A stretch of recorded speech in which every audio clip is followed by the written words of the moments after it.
Stop with the questions. Celebrate. And then they say, is Donald Trump an intellectual? Trust me, I'm like a smart person. Yosemite's one of the wettest we've ever seen from the standpoint of water.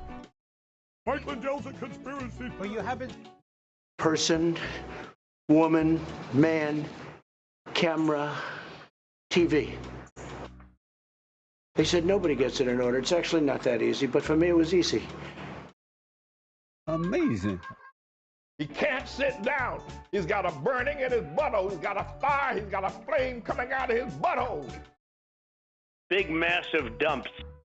Oh, I have a term for that. I call it corporate communism. Somebody sent me a thing this morning where they're talking about putting the vaccine into salad dressing. You see, this is a simple meme that you would find on the internet, but this meme is very real. You ain't seen nothing yet until you see the flaming butthole. Putting us on our knees to China. Now witness the firepower of this fully armed and operational battle station. Mike Pounds.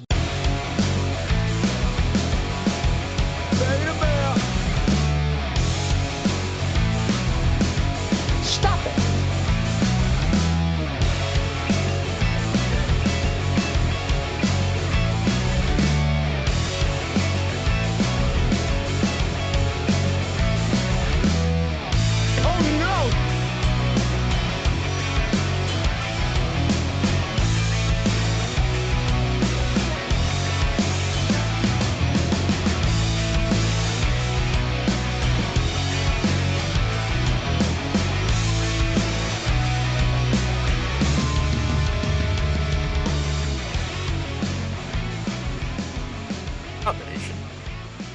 Nation, hey everybody, welcome to the show.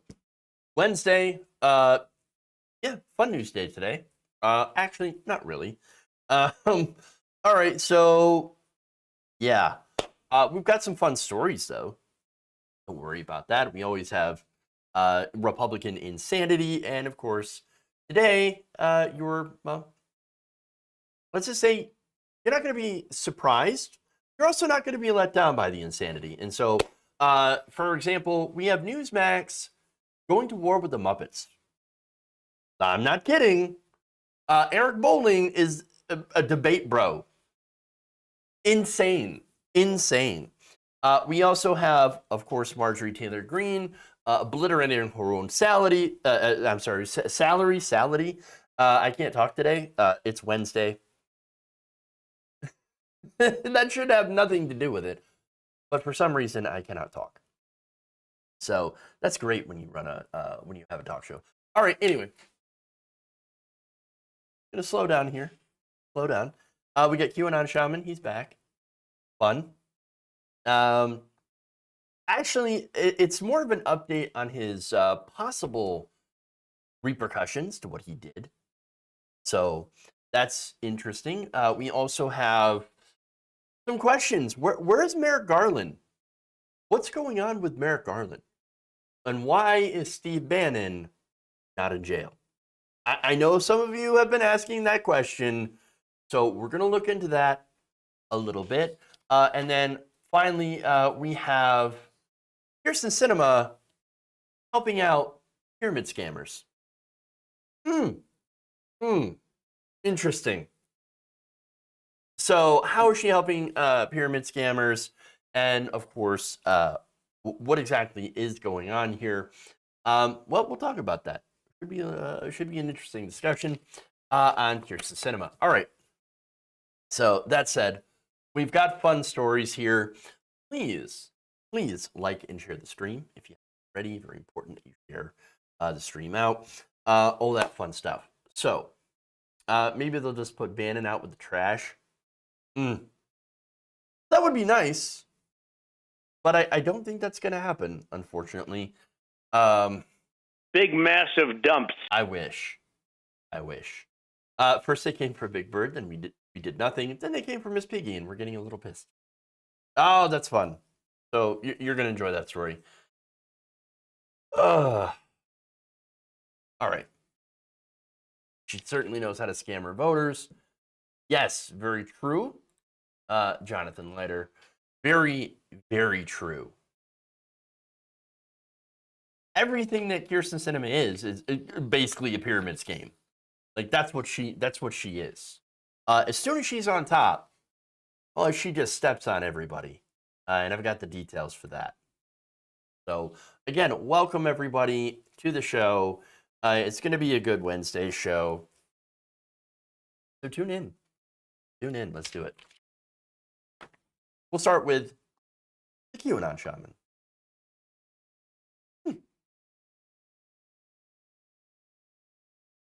The QAnon Shaman, known for being the face of the Capitol rioters, will be facing some serious jail time if prosecutors had their way. In fact, on Tuesday, they pushed for a 51-month prison sentence. So that's about over 4 years. Okay, so now this is what prosecutors said in their 28-page filing. The defendant was among the first 30 rioters to penetrate the U.S. Capitol building. The defendant then stalked the hallowed halls of the building, riling up other members of the mob with his screaming obscenities about our nation's lawmakers, and flouting the opportunity to rid our government of those he had long considered to be traitors. Oh, but wait a minute. I thought he was just there singing the song of his people. You know? Well, yeah, he was, and it turns out that he was singing the Chud anthem. Now, let's not forget, too, though, but one of his big defenses was he was the protector of muffins. I was in the break room, and I was protecting the muffins from the other rioters, the actual violent ones, because they were going to come for the break room. Oh, right. Okay. Ridiculous defense. Ridiculous defense. So now, and by the way, Politico reports that the Justice Department's sentencing proposals for Chansley, who is not accused of assaulting law enforcement or destroying government property, so he actually didn't do anything violent, but he was urging people, egging people on, far outstrips prosecutors' 18-month recommendation for another Capitol rioter. This is Paul Hodgkins, the only felony defendant serving a prison sentence related to the January 6th attack. The judge ultimately sentenced Hodgkins, who, like Chansley, went into the Senate chamber, to an 8-month jail term. So he gets 8 months, but they're going to try and go for Chansley to get him 4 years. So that's pretty interesting. So before I get into the likelihood of how, possible he will end up serving that sentence, again, because he hasn't been sentenced yet, let me go to some others looking at possible long sentences. For example, Scott Fairlin. Scott Fairlin is, the prosecutors in that case are seeking a 44-month jail term for the former MMA fighter who pleaded guilty to assaulting police officers after exiting the Capitol on January 6th. Fairlin is set for sentencing on Wednesday, which is today, before U.S. District Court and Court Judge Royce Lamberth, who is also handling Chansley's case. So, prosecutors' recommendation for a 4-year, 3-month prison term for the Arizona resident is at the top of the sentencing guidelines range that court officials calculated in his case of about 41 to 51 months. So, for the Muffin Man, they are actually pushing a pretty big sentence on him. Now, I think they're doing this for a reason. You want to send a message, right? Prosecutors want to send a message, and I actually agree with that. They say that Chansley warrants a stiffer sentence than Hodgkins and Fairlin because of his months-long efforts to sow disinformation about the integrity of the election, so pushing the big lie, and then repeated refusal to listen to police officers' commands inside the Capitol. If he was black, he would have been shot. And his brandishing of a spear-tipped flagpole, again, if he were black, he would have been shot for that. So, Chansley, the prosecutors wrote, showed no remorse in the days after the event, gloating to NBC News the actions of the rioters that day sent our nation's lawmakers into hiding with gas masks, retreating into their underground bunker. And so, look, you had this mob of people that were going through the building, not only breaking things, breaking into offices, stealing Nancy Pelosi's laptop, and smearing literal feces all over the place. I would have hated to be the person who had to clean up after that. But they also assaulted police officers, et cetera, et cetera. So you had these people that were in there that were threatening lawmakers as well. I mean, they were, after Nancy Pelosi, they were after Alexandria Ocasio-Cortez. They were even after Mike Pence. Again, they chanted, "Hang Mike Pence! Hang Mike..." Oh, I know. They were just there saying, "Hang my pants. Hang my pants." They gotta dry. They gotta dry. Hang my pants. No. Okay. So, as I said, prosecutors are saying this guy, Chansley, is the face of the rioters, and so we got to hit him hard. We got to send a message that we're not playing, we're not playing around. And I think that's a good strategy because a strong statement like this might actually discourage others from doing the same thing. Again, we have to fight using the tools of democracy. I got plenty of problems with the government. I got plenty of problems with the way our government runs, and with the fact that you have a lot of corruption. And look, I talk about the show on the show all the time. Now the thing is, this is different.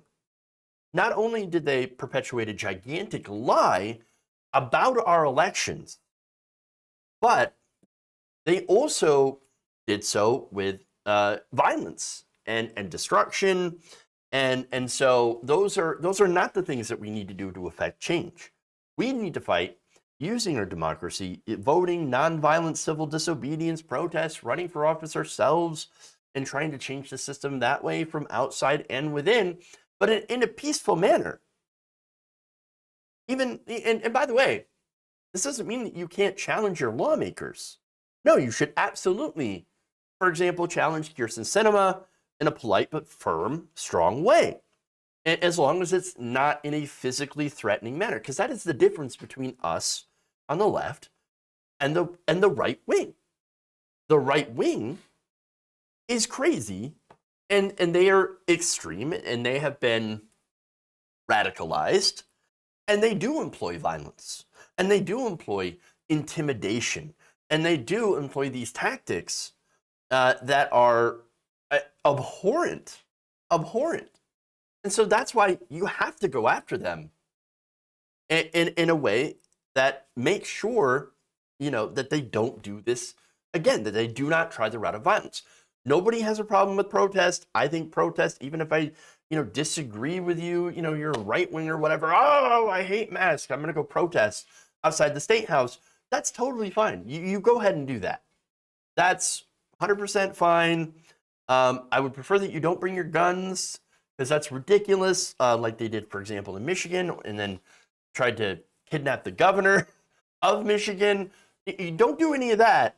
But if you just want to protest, you want to do a peaceful protest, nobody has a problem with that. That's what you should be doing, and because that's totally fine. The Capitol riot, not fine, not good. Okay? And so I just wanted to clear that up in case some people were confused. But anyway, one more thing. Chansley's attorney, Albert Watkins, he, of course, advocated for a lower sentence. And he said that a sentence significantly below the guidelines would be appropriate because, well, not only is he needs mental help, he needs to get mental health care, and it's spending time in jail is just bad for his mental health. Well, I mean, it's not supposed to be good. But at the same time, like, here's the thing. There are plenty of mentally ill people that are in jail right now. If you're going to let Chansley go, released from prison because that's what he wants, well then, okay, I'll make you a deal. let Chansley out to get mental health care if you let every nonviolent offender that has mental health issues to also get out. Oh, but you're not going to take that deal. The right would never take that deal because they only care about their own and not other people. So that's the issue, okay? Now, that said, I am fair. Chansley's already spent 10 months in prison. This is pre-trial detention. If the judge says, you know what? Okay, here's what we're going to do. We're going to, do the 41 or 51 months, but we're going to subtract the 10 that you already spent there. And so, you get in total 41 months in jail. That's fine. That still sends a message, and it's still pretty much fair, okay? Because he had already done time served, and I'm absolutely fine with that. If they take that into account, great. But I would also say that he should get mental health treatment. Honestly, for me, yes, it is about sending a message. It's also about, showing people and that you shouldn't invade the Capitol building. But at the same time, we can have compassion. The guy's obviously mentally not there. And I wouldn't expect someone who would dress up like that and go and invade the Capitol building to be mentally well off in the first place. So that's totally fine. Yes, you should get mental health care while he's in jail. And guess what? Everybody should get mental health care if they need so. And then we'll see what happens. I personally hope that he, does his time and he gets that maximum sentence. We don't know what's going to happen. And then during that time, maybe he realizes how wrong he was, how bad Trump and the far right are, and comes out of jail as a better person. Now, that's my hope. Very likely, of course, will not happen. I'm aware of reality. I can be a hopeful person at times, too hopeful. But look, I just think maybe we could have something good happen. Who knows, right? Get the guy mental health treatment. Maybe he realizes he was wrong, and then there you go. But again, at least when it comes to the sentencing, at the very least, a strong sentence would hopefully discourage another attack and another violent right-wing attack on our democracy. And again, I realize that I'm being too hopeful here, that maybe I'm being a little, like bleeding heart, libby lib, etc. But at some point, you got to have a little bit of hope, just a little bit of hope, and hold on to it. That maybe people can be better and can realize the things that they've done wrong.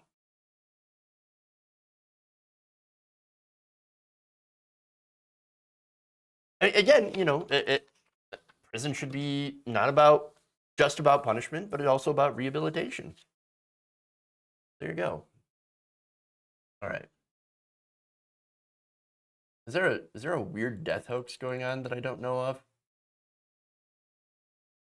I'm sorry, because I'm seeing it. Those things happen all the time, right? Death hoaxes. Just saying.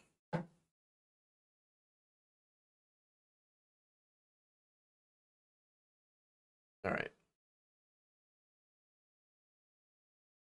Yep, definitely.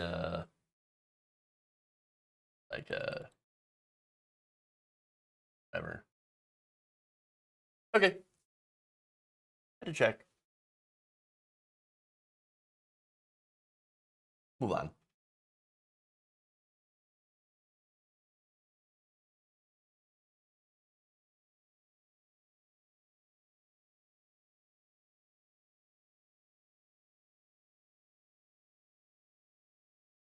Marjorie Taylor Greene's self-imposed money problems continue. Yes. Now, you remember, of course, I reported on how she's raising a lot less money on her little tour with Matt Gaetz. And not only that, but has spent a ton of money on that tour for very, very little gain. Now, something else is going on when it comes to her money, and this one actually affects not her fundraising, but her personal paycheck. According to a report from Punchbowl News, Marjorie Taylor Greene has racked up so many fines for refusing to wear a mask on the House floor that if she keeps going for much longer, she's going to end up working for free. Not that, of course, that I'm implying that she's actually doing any work in the, in Congress, because she has absolutely no committee assignments or anything like that. And so she literally doesn't really do anything other than present memes on the Congress floor. So, okay. Now, the report notes that lawmakers are fined every time. I'm sorry, for the first offense of not wearing a mask. Then, $2,500 for each occurrence afterwards. And as a result, Greene has given up nearly, let's see, a third of her congressional salary as she gets hit with automatic fines. Oops. According to an early report from USA Today, by November 3rd, Taylor Greene had been fined 20 times, resulting in a loss of $48,000 since May. That's more than what people make in a year, the average American. And yet, she just kind of shrugs it off. She's like, whatever. I'm going to keep doing it. I'm going to keep doing it. I'm going to keep not wearing a mask. Well, now why? Well, because she doesn't care. Obviously, she is virtue signaling, and that is worth a lot more to her than her congressional salary because, look, it actually gives her more opportunities to get paid. And it helps her politically. It's not hurting her in the least little bit. It's actually helping her with the base because her base is insane, and she's bragging about it. In fact, last month, she tweeted this: I have over $25,000 in mask fines because I refuse to wear a mask in the chamber where over 80% of Congress is vaccinated and I'm not sick. Well, here's the thing. You can still, if you're vaccinated, you are still able to get the virus. You are still able to actually spread the virus. Now, that said, obviously, if you're vaccinated, you have a lot less chance of contracting the virus, and you also have a much less chance of developing serious illness. So you still should get vaccinated. That is really, really important. And plus, Congress is ancient. Like, you understand, like you're in a room filled with 70 and 80-year-olds. They're old, which means, of course, their immune systems probably don't work as well as, for example, say, 20, 30-year-old. And so there can be pre-existing conditions, comorbidities, etc. So if you get COVID, when you're one of these older lawmakers who might not have the greatest immunity, even if you're double vaxxed, then you can still develop some serious symptoms. And even if you do survive those symptoms, which you're very likely to do so if you're vaccinated, well, that can obviously get in the way of your schedule. It can hamper your workday. Again, we are talking about Congress here, so I guess it really wouldn't have too big of an effect. Maybe they would miss a fundraiser or two. But at the same point, it's not just about that. It's actually about giving a shit about your coworkers. Okay? And so that's really what's important. Okay? She doesn't care about her colleagues. And neither do a lot of the Republicans. Again, the people who are not vaccinated in Congress are Republicans. Just yesterday, Paul Gosar tweeted out an edited film about, or I should say an edited anime of him, Marjorie Taylor Greene, Lauren Boebert, as Attack on Titan characters that were fighting AOC and Joe Biden. That's weird. And so when you're doing that to your colleagues, you think that they care at all about the people that they work with? Seriously? No, to them, they're the enemy. They must be destroyed at all costs. They are destroying democracy. They're destroying our country. No, okay, I have noticed, by the way. Let me take that back for a second. So they almost never say, oh, the Democrats are destroying our democracy. No, because they don't believe in democracy. They say they're destroying our country. They're destroying our nation. Very, very different. And I just realized that. And maybe I'm wrong, but I haven't really seen conservatives defend democracy at all and say, oh, you know, even in their attacks against, Democrats or progressives, they never say they're destroying our democracy. Destroying our democracy, we need to preserve our democracy. No, they're saying our country, our country, our country. Very interesting. Very, very interesting indeed. But all right. Anyway, that's just a side thought. So now Marjorie Taylor Greene, getting forward with the story, has also filed a lawsuit against Nancy Pelosi, joined by another Republican named Representative Ralph Norman, I've never heard of. They argue that the Speaker's mask mandate for older people in all the House members is in violation of the 27th Amendment, and that the fines being issued for not wearing a mask is unconstitutional. So now, I looked into this. So the 27th Amendment doesn't say anything about fines. What it does is that it makes it so that pay raises or decreases for members of Congress can only take effect until the next election. So even if she was somehow right, which she's not, all they would have to do is go to the next election and then say, okay, Marjorie Taylor Greene, you still haven't paid your mask fines. Pay up. Makes no sense. It's a waste of time. So let me give you the text of the law, by the way. No law varying the compensation for the services of the senators and representatives shall take effect until an election of representatives shall have intervened. So this isn't even about pay raises or pay decreases.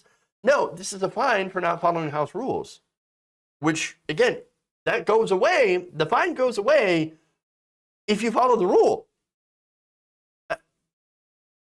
But again, this is an example of the insanity of the current Republican Party. Just another in the long line.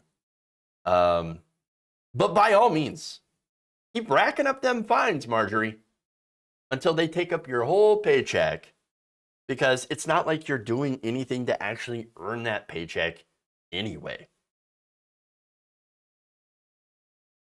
There you go.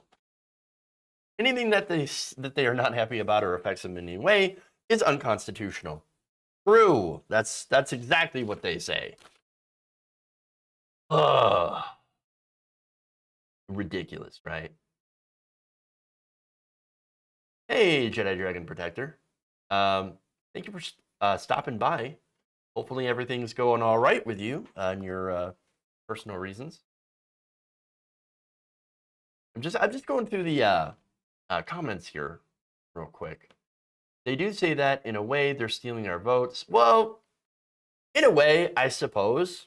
But again, they don't actually care about democracy because they know that in reality, they're the ones trying to steal the votes of other people, and actually make it so that anybody who doesn't vote for them or doesn't vote in their way gets disqualified from the vote. So that is, in effect, stealing votes. It's all projection. All projection. Let's see. If her base said wiping wasn't healthy, she wouldn't wipe. Who knows? I mean, who knows what that underwear looked like? I don't want to know. I don't want to see it. I mean, there could be some streaks going on. You don't know. Better to not ask that question and try to get that out of your mind. Dumps. Ugh. No, thank you. No. Stop it. Oh, no! Don't go there. Please don't go there. Oh, no, not good. Not good. Sorry for that. You're going to need some brain bleach. You're definitely going to need some of that. You joined at the wrong moment. You did. You really did. Terrible, terrible timing. Or maybe, yeah, I don't know. Maybe it's amazing. Maybe it's amazing timing. Maybe. I don't know. Terrible. I'm awful. All right. Yeah, you can tell this is that kind of stream today. I'm trying to de-stress from watching the Rittenhouse trial. Yikes. Whew, I have enough beer in the fridge for that. There's no such thing. There's no such thing as enough. You need more. You need more. Some of us have to sleep after the show. Well, you know what? You can blame me for the nightmares. You're welcome. Let's go. Let's go to the next story. Let's just wash that memory out with some bleach. Everybody knows you don't drink it, you inject it. True. True. All right.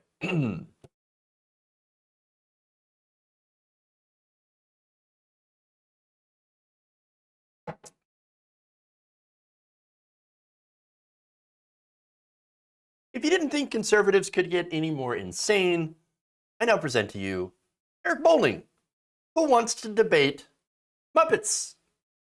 Not the first time these little felt communists have tried to infect the minds of our youngest and most vulnerable children. A decade ago, way back in 2011, I called out Kermit, that cute little green monster commie. But I remember when I was a little kid, we were poor, we were dead broke, in fact, and my parents would see someone wealthy driving by and be like, see that guy? He started a business, he worked hard, you can be like that someday. Not pointing the finger at Tex Rich Man and saying he's a bad guy. Well, here's what happened. The Muppets were blaming an oil baron for closing down the studio. That's cute, you little oppressive Muppets. They didn't even try to hide their disdain for success by naming the guy Tex Richman. But I took them to task. I didn't mean to say anything that offended you guys. I called them anti-capitalist because of the movie, and the rich oil guy was portrayed as bad. Just want to say, listen, Froggy, what's his name? Kermit. Miss Piggy, if you want to debate this anytime, I'm all for it. So let's bring it. Let's have maybe, I don't know, Donald Trump moderate a debate. What do you say, Kermit? All right, well, I called them out almost 10 years later. They never took me up on that offer. Apparently, though, me calling them out didn't sit well with one portly pink dummy who took to the media to trash me for exposing her leftist tyranny. It's almost as laughable as accusing Fox News as, you know, being news. Boy, that's going to be all over the internet. Yeah. Seriously, they got a real big problem. Guess what? The invite's still open, Miss Piggy. If you or your emasculated frog boyfriend, Kermit, ever wanted to join this desk, it's free.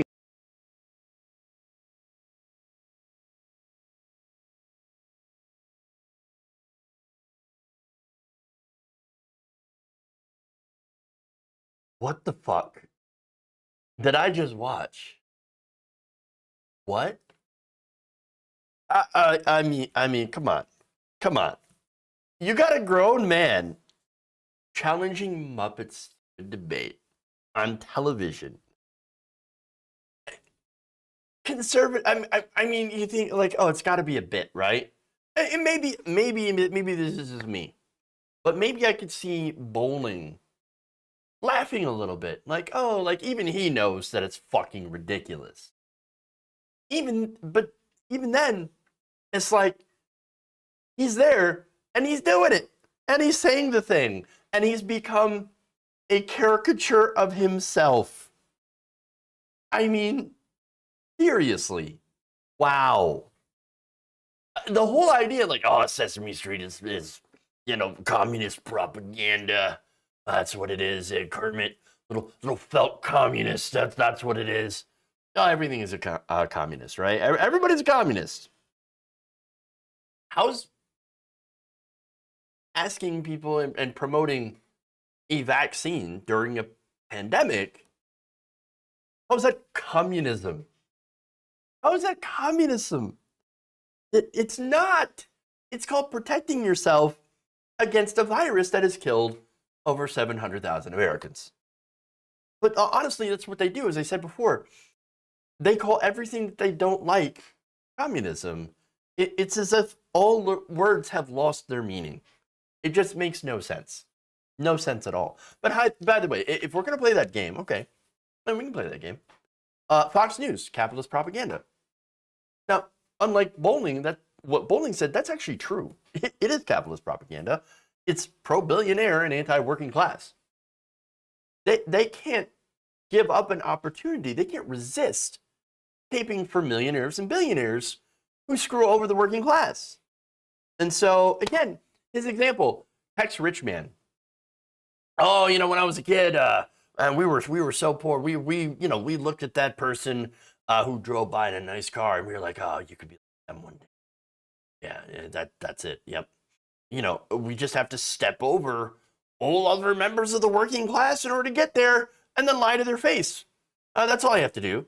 And then tell poor people that you're the problem, and that other poor people are the problem. Yeah, that's the ticket. Yeah, that's the ticket. This guy loves oil barons. Oil barons, coal barons. Oh, they're awesome. We love those people. Absolutely, 100%. And by the way, if they could bring back the Gilded Age where children worked in the factories and the coal mines for very little pay, obviously, less pay than adults, and would get injured or die, well, but you know what? According to Eric Bolling, there's freedom. Freedom. And if you don't agree, what are you, communist? It's total Red Scare. Total Red Scare. But again, look at the absurdity here, okay? Hey, Eric, Muppets aren't real people. I know, you're not actually, like, why don't you debate someone who's actually real? Because Muppets don't exist. They're not real people. Why are you out there challenging them to a debate? Why not challenge somebody who is a leftist? I know. Because you're afraid that you're not smarter than something that has stuffing in its head. Maybe because you also have stuffing in your head. Interesting. But what's next, by the way? You debate the Muppets. What, then are you going to bring on Captain Crunch? Going to have a debate over crypto? Or what about bringing on Daffy Duck to debate hunting season while you're at it? This is ridiculous. It's insanity. And by the way, there's a reason for this madness. And it's obvious. It's a culture war. They don't have anything to offer the American people policy-wise. Their biggest accomplishment, tax cuts for the rich. That's it, tax cuts for the rich. And then, in order to distract people, they have to engage in these theatrics, in these culture war issues, and all that ridiculous stuff. Now, there was a part that that was at the towards the end of the clip that cut off for time, and that's when he said, "Well, Americans, 50% of Americans agree with me," and then didn't go into details about what. What did they agree with you for? What did they agree? Okay, on vaccine mandates or taxing the rich. What is it? All right, so let me address both of those issues actually. So on success, okay. So one of the things that he says, these communists want to punish success. That's what they want to do by taxing the rich. Well, you know how many Americans want to tax the rich? 71% of voters say, let's raise taxes on the wealthiest 2% of Americans. Not only that, okay, again, taxing the rich, very, very popular. Even a wealth tax, very, very popular with the American people. What about vaccine mandates? Now, that's where we get into more interesting numbers. So now it's a little bit more mixed. Turns out a Politico Harvard poll found that support for requiring public school students 12 and up to be vaccinated against COVID is 54%.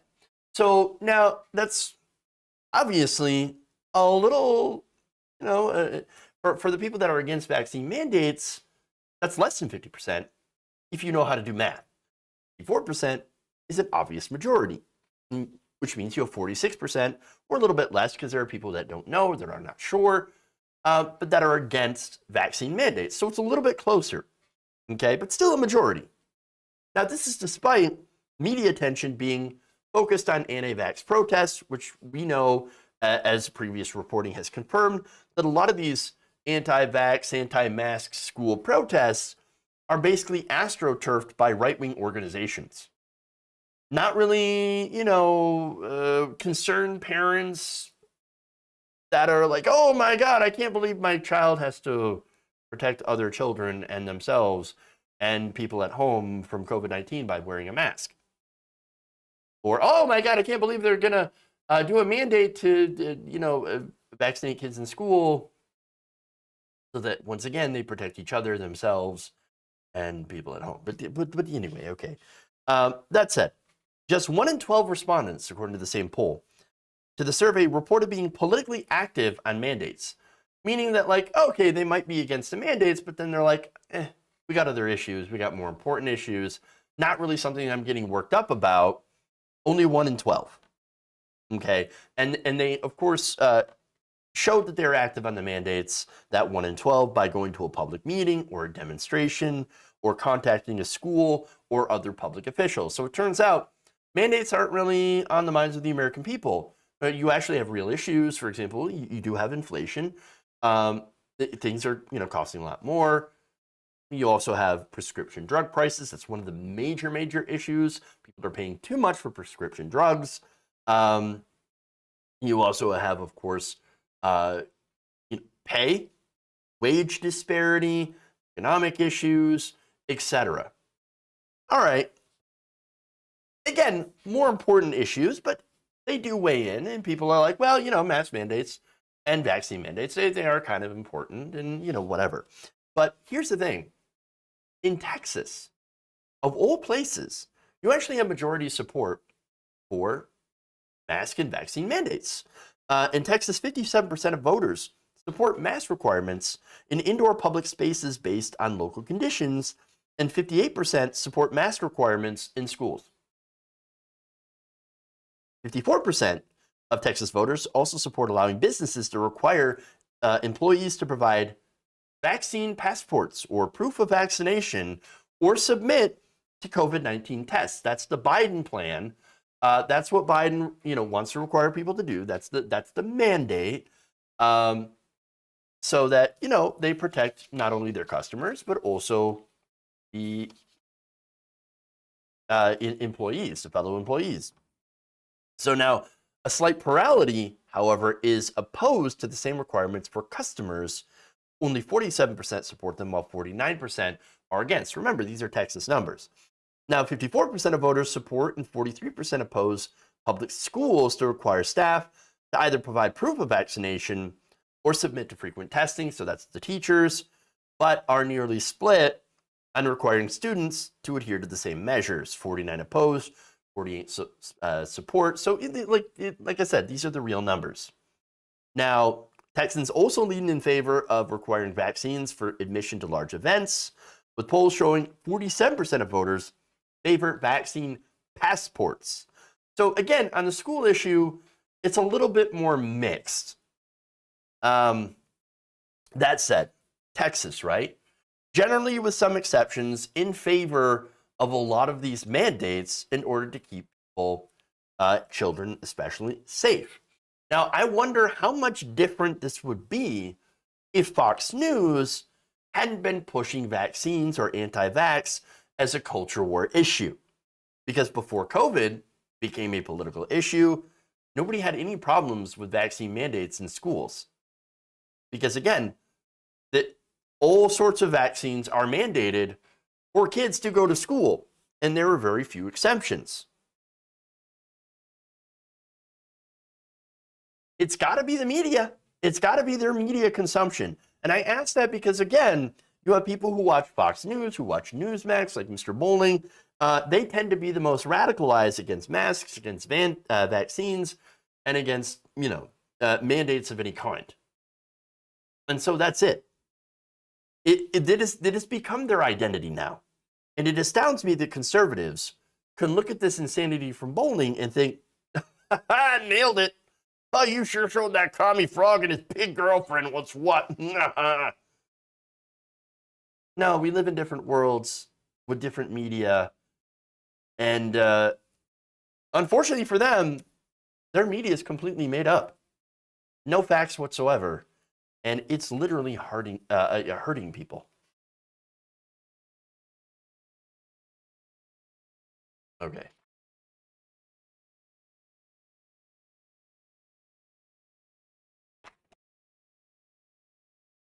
Fox News has a very strict mandate on the vaccine, even if they push the opposite. True. News. I think Newsmax also is going to require vaccines. They themselves have a vaccine mandate. Of course, let me double check that, but I think I'm right about that. Newsmax vaccine mandate. Hold on. Yep, Newsmax to implement vaccine mandate after weeks of attacking vaccine. Oops. Sad. Baby.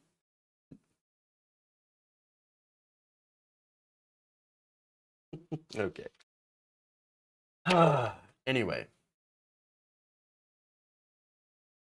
We'll move on here in a second. But just let me look something up here. All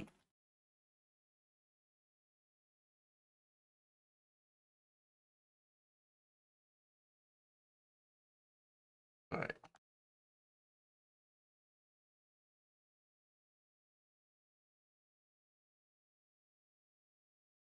Don't worry, we'll go to the next one.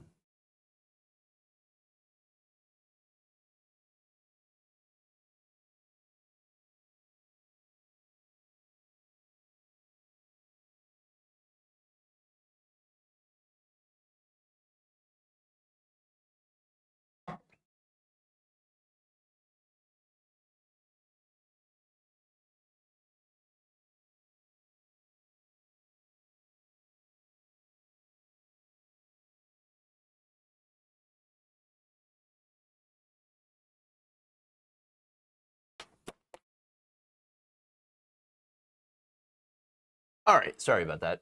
I'm just reading into something quick. Okay.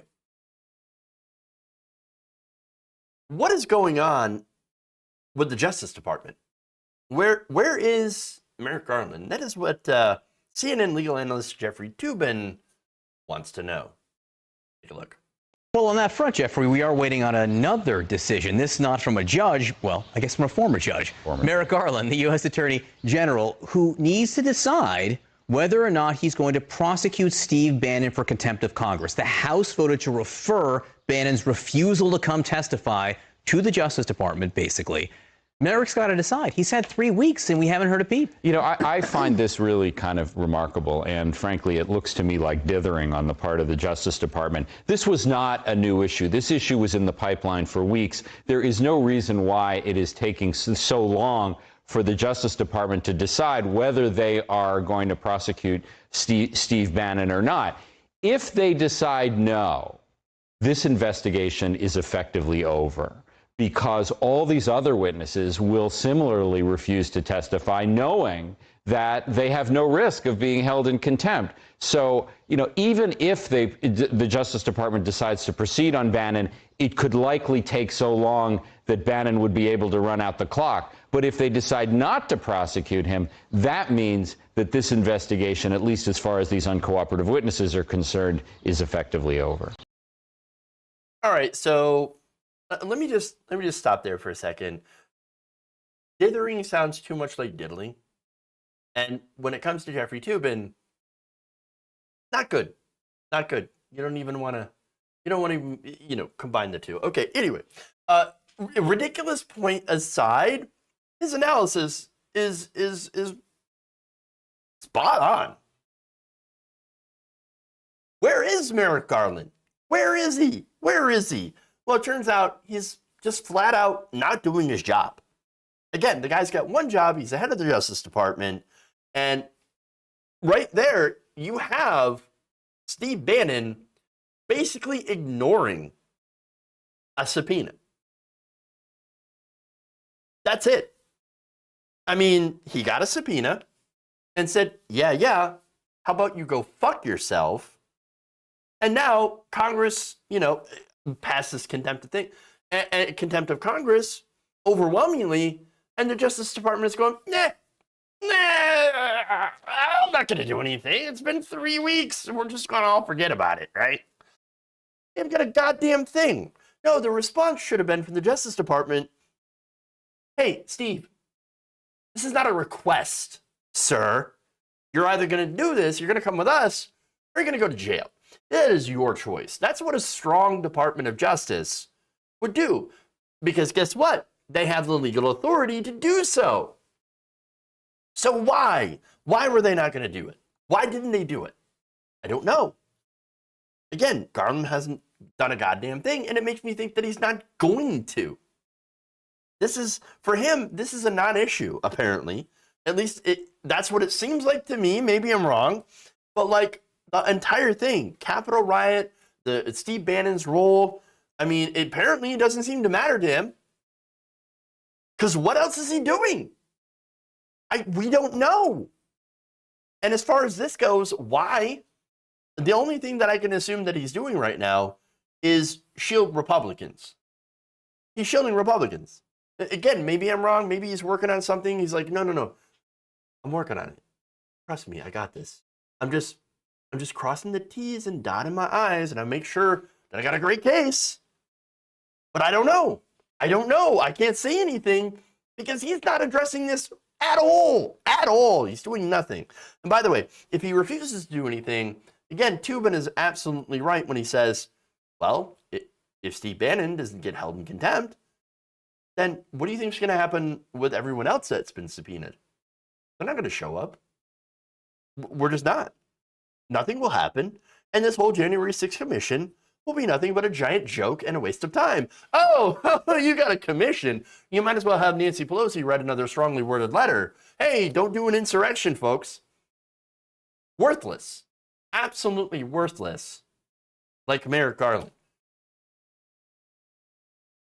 You know what this also means is that everybody in power that had a hand in planning the riots, you have people, for example, Rudy Giuliani, Donald Trump, members of Congress, nothing's going to happen to them. There's going to be absolutely no accountability. And what message does that send? Powerful people who try to subvert democracy, the election, will just get away with it. And they'll do it again. And they'll do it again. That's not the message that you want to send unless, by the way, you're on their side. Merrick Garland, are you on their side? Joe Biden, did you pick somebody who is on the side of Republican insurrectionists? You might want to come out there and say, hey, Merrick Garland, do something, do your goddamn job. And by the way, Republicans are, again, Steve Bannon's rubbing it in your face. Haha, I'm above the law. I mean, I was already put in prison for, being a criminal. And then, look at that. Donald Trump, he pardoned me. I'm no longer in prison. And by the way, I'm not going to go. I'm above the law. So go ahead and do your stupid subpoena. I will use it as toilet paper. I will wipe my ass with that. What are you going to do? What are you going to do? Merrick Garland's too goddamn weak to actually do anything. The Democratic Party, who is in power, they're too goddamn weak to do, what their job is and to hold people accountable. It's garbage. They never planned on holding anybody accountable in the first place. At least that's the implication right now. I hope I'm wrong. But understand that if this doesn't happen, if Merrick Garland, if their Justice Department does not do something and hold Bannon accountable for ignoring a subpoena, this is going to end up having grave implications on everything going forward. It is going to embolden Republicans, and insurrectionists to continue doing what they're doing, and it's going to spell big, big trouble down the road.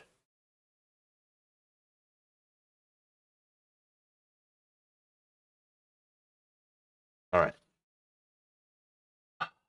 Disgusting. Kentucky Progressive Dragon says Democrats do that the best, clutch defeat from the jaws of victory. God, they're so fucking weak. They're so fucking weak. It's so frustrating. How fascism happens when you have a weak Democratic Party. Before we get into the next story, I just want to give a couple of thanks here. Dread to Max, thank you for the 300 biddies. Appreciate that on Twitch. Toolman Tim, resub Prime, 4 months. Appreciate that. Thought I would share some good news. My multiple myeloma is currently in recession and now recovering from the treatments. Good. Thanks for giving me something to look forward to. Hey, congratulations, Joanne Tim. That is excellent, excellent news. Wonderful, wonderful to hear that you're on the road to recovery. Thank you very much, and thank you for tuning in and watching the show.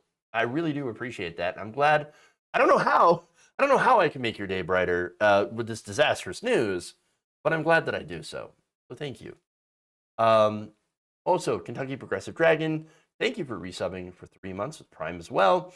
I've been listening or watching for the better of 2 years. Thank you. Independent media is crucial to combating all these right-wing fools, keeping a real analysis. Thank you. I do what I can. I do the best, and I appreciate that. And thank you for all the support. I absolutely thank you for the support.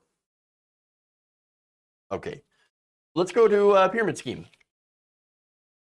The last story of the day.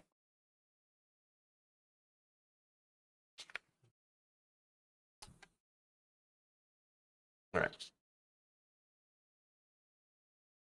If it's one thing we found out, it's that Kyrsten Sinema is open for business. This person will take money from any corporation and in return will eagerly defend them. I know. What a crazy thought. And I'm sure she would say, no, of course not. The money has nothing to do with it. I believe, I'm a believer in defending these companies. Well, the companies, of course, that she's now defending are pyramid schemes. Literal pyramid schemes, also known as multi-level marketing businesses.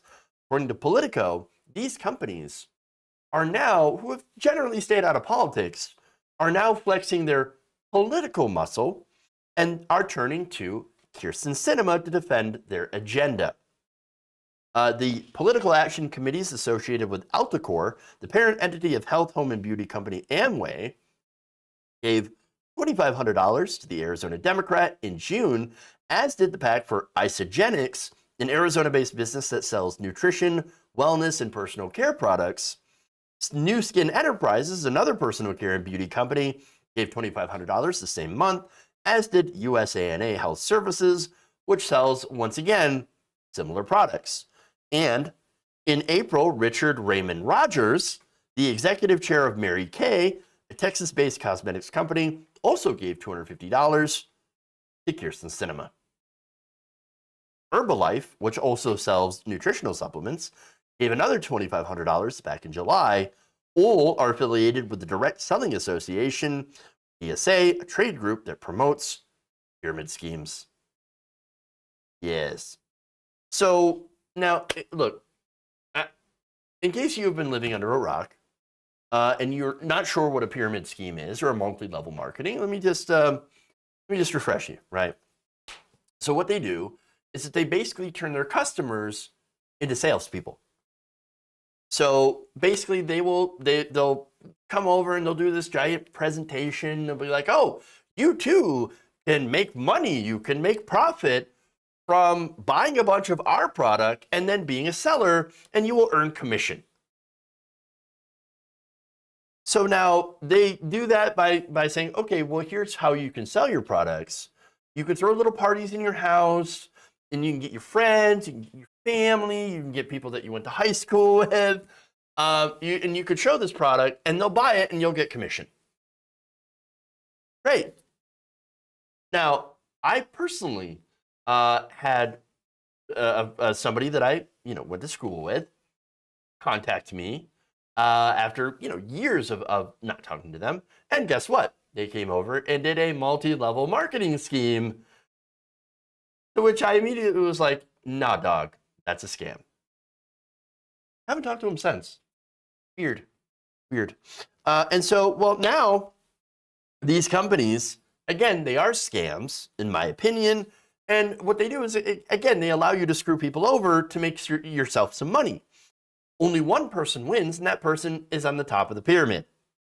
Now, according to the FTC, most who join make little to no money, and some even lose money.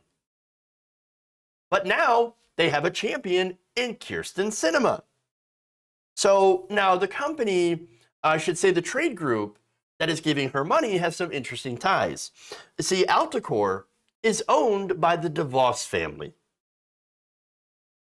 You know, Betsy DeVos, the former Secretary of Education, and one of the biggest funders, this family, of Republican and conservative causes. Sinema is the only federal lawmaker that the Isogenics and Nu Skin PACs have given to this year, but of course you can expect that to ramp up. Utah-based USANA Health Sciences is only given to home state Senator Mike Lee of Utah, and home state Representative Burgess Owens, a Republican PAC, and Sinema. When asked about the industry's support nearly exclusively for Sinema, a spokesperson for the Direct Selling Association offered this explanation. Contributions to candidates from DSA's Political Action Committee are based on a variety of factors. Okay. And? No, that was it. That was her explanation. It's a variety of factors. And then I will not tell you what any of those are. Well, I have an idea. One of the factors is how easily they can be bought with political donations. And look, we've seen an example of that. Of course, there's about 1 million examples of political donations to politicians affecting what stances those politicians take. A billion examples of those. Okay? But again, the most recent from Sinema was on the Build Back Better negotiations, where she took lots and lots of pharmaceutical money, and turns out she is now against allowing Medicare to negotiate drug prices with the very pharmaceutical companies that she took money from. Weird. Oh, what a coincidence. Very strange. Very strange. No, it's not strange. She's for sale. Absolutely for sale. Now, she says her defense is, no, you understand. I have a personal connection to the multi-level marketing industry. That's why I support them. In fact, my mom was a direct seller. And so, of course, I'm going to defend them because I believe in them. I believe in them. No, here's the thing, though, okay? The big incentive for these marketing firms to give to Kyrsten Sinema is not any of that. No, it's about her, it's basically about her position on labor, on the PRO Act specifically. So now the companies, turns out, according to Politico, face an existential threat from the Protecting the Right to Organize, or PRO Act, which would make it more difficult to classify workers as independent contractors. According to one industry source, the bill has become a driving issue since Democrats took control of the White House and both chambers of Congress. And Sinema is one of, if not the only, Democratic ally in the Senate. So they pay her off, and she blocks the PRO Act, like she blocked the Medicare negotiation of drug prices. And guess what? The workers, people get screwed over by these multi-level pyramid schemes. Well, they end up paying the price. They lose all their money. Well, of course. Now, of course, she's not the only one that hasn't co-sponsored the PRO Act. You also have corporate Democrats Mark Warner, Virginia, obviously, and Mark Kelly of Arizona.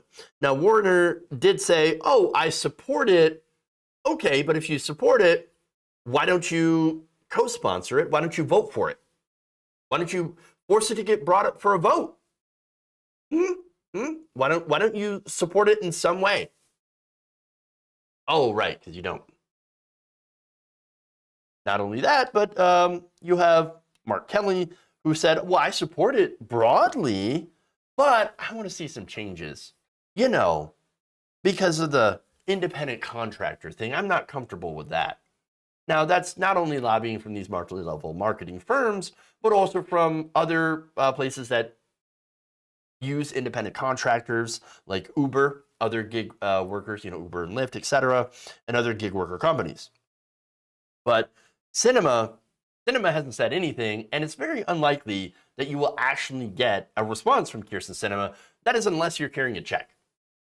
Now, if you got a check in your hands, maybe she'll talk to you. If not, no, don't even bother. Don't even bother. All right. So now, the group of LMMs that donated to Sinema have actually collectively spent more than $500,000 on lobbying last quarter, including on the PRO Act. According to a recent 6-month report on Government Affairs, the Direct Selling Association has held 55 meetings with congressional offices and is working with allies to develop language to protect direct sellers in the PRO Act. But now, again, that is misleading language. They're not protecting direct sellers. What they're saying is, we don't want direct sellers, independent contractors, to become employees, because if they become employees, then we're actually going to have to give them wages, fair wages, instead of compensation, or I should say commission. Of course. So they're just protecting themselves. Now, Isogenics, during the coronavirus pandemic, I should say in the onset in May 2020, the DSA, Direct Selling Association, and one of its member companies, Isogenics, hosted Sinema for a virtual town hall, one of the only town halls that she actually held, and she assured the industry that she would help them, quote, succeed through these difficult circumstances. On its website, the association lists Sinema among its contribution recipients during the 2020 to 2021 period, saying she is one of the few Democratic senators who supports direct selling. Now, these companies, again, traditionally have been supported by Republicans, again, like DeVos. So now they're like, well, we're going to buy Democrats now. And of course, one Democrat, definitely for sale, Kyrsten Sinema. So now, here's the other thing, right? Now, it is important to note, Direct Selling Association has already, through its different groups, its super PACs and lobbying groups, has already secured protections in state legislatures across the country. In fact, lawmakers recently passed legislation in Arkansas and West Virginia that defined direct sellers as independent contractors. Kentucky also passed a similar law in 2020 that excluded direct sellers from the definition of employees. So again, if you're not an employee, you're not guaranteed benefits, you're not guaranteed a wage, and so you can get underpaid. And I mean, that's disastrous. And again, this is why people lose money. And here's the other thing. These companies have been proven to have lied to the people that are their customer, worker, direct seller people about the earning potential. In fact, back in 2016, Herbalife agreed to a $200 million settlement with the FTC for deceiving customers about their ability to make profit from their businesses. Biden's Consumer Financial Protection Bureau Director Rohit Chopra advocated for restitution and penalties against multi-level marketers when he had served at that time as an FTC commissioner. So at least you have the Bureau, the Consumer Financial Protection Bureau, actually looking out and saying, these companies are scams. These companies are scams. We got to come after them. But then here comes the flood of money. Now, the industry is doing this, again, because they know they're in trouble if they're regulated. So they found one of the most openly corrupt and for sale Democrats in Kyrsten Sinema, who can't wait to screw over workers who are scammed in order to earn her paycheck. Remember, she's also the same person that said no to a $15 minimum wage increase. She needs to be primaried immediately. The next election, primary her. But also, by the way, that's not the only way to solve this problem. In the long term, we have to get money out of politics. Again, these are literal scams that hurt workers all across the country. The only way that they still survive is because they bought our politicians. You remove their ability to buy politicians, you solve the problem. Get the money out of politics. The only way.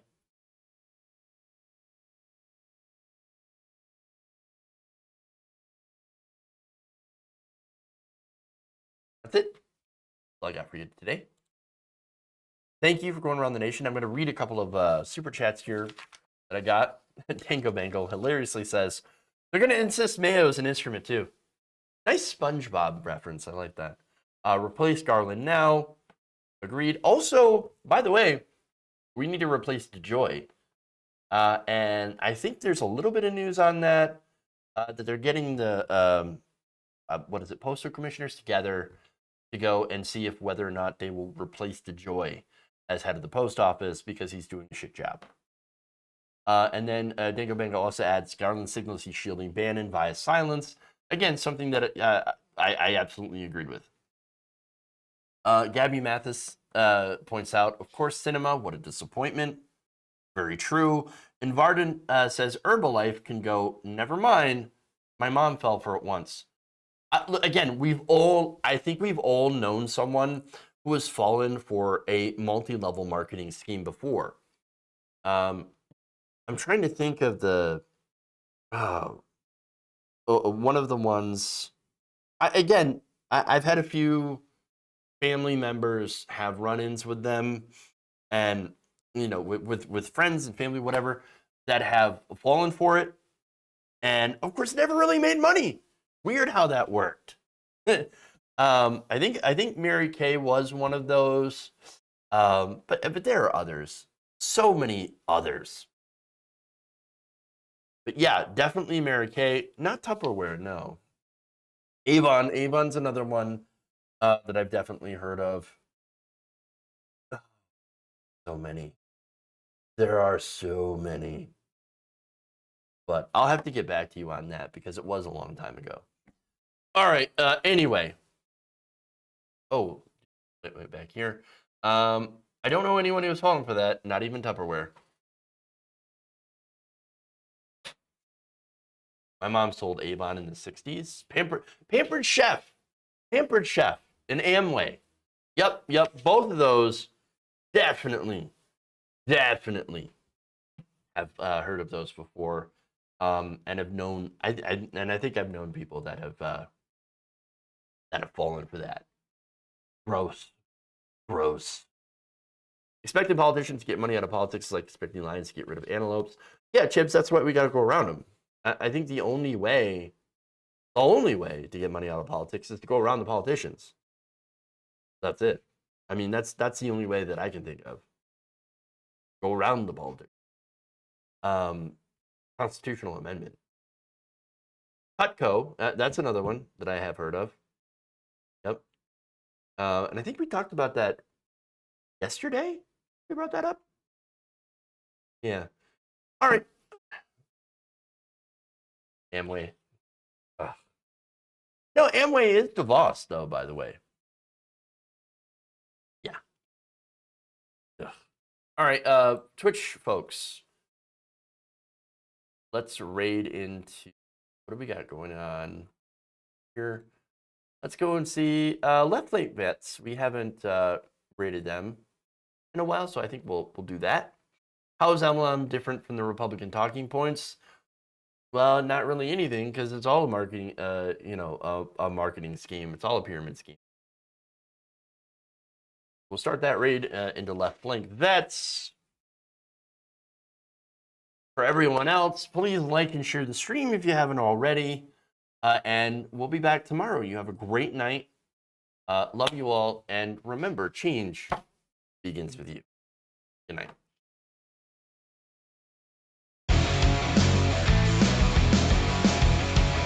Wet ass P-word. Give me a break.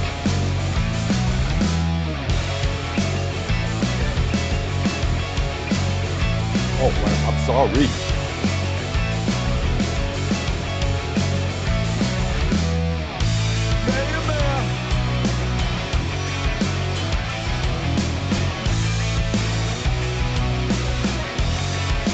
Stop it. Stop it.